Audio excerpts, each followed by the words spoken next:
சிவனடியார்களில் இரண்டாம் நாயன்மார் திருநாவுக்கரசர் நாயனார்.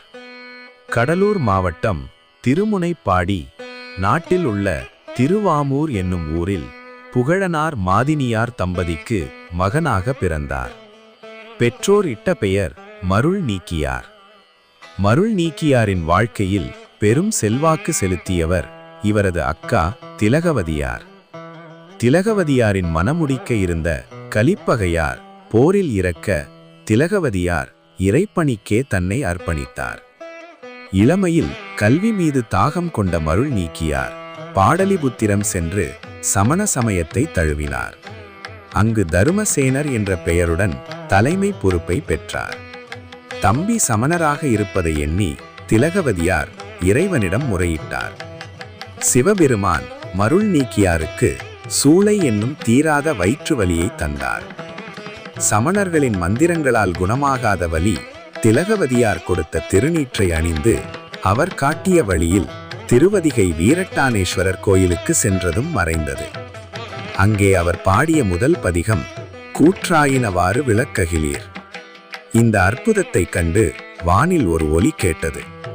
உன் நாக்கில் நற்றமிழ் பாடியதால் இனி நீ திருநாவுக்கரசு என்று அழைக்கப்படுவாய். சமண அரசன் மகேந்திரவர்ம பல்லவன் திருநாவுக்கரசரை மீண்டும் சமணத்திற்கு இழுக்க முயன்றான். அவர் மறுத்ததால் பல தண்டனைகளை வழங்கினார். 7 நாட்கள் கொதிக்கும் நீற்றறையில் அடைக்கப்பட்டார். இறைவனின் நினைவால் அது அவருக்கு தென்றல் வீசும் பூஞ்சோலையாக இனித்தது. நஞ்சு கலந்த உணவு. அவருக்கு வழங்கப்பட்ட விஷம் அமுதமாக மாறியது. ஏவி விடப்பட்ட யானை அவரை தாக்காமல் வலம் வந்து வணங்கி சென்றது. கல்லோடு கடலில் கட்டப்படுதல். கல்லை தெப்பமாக கொண்டு கடலில் மிதந்து கரை சேர்ந்தார். அப்போது பாடியது சொற்றுணை வேதியன் சோதிவானவன். நமச்சிவாய வாழ்க, நாதன் தாழ்மாழ்க.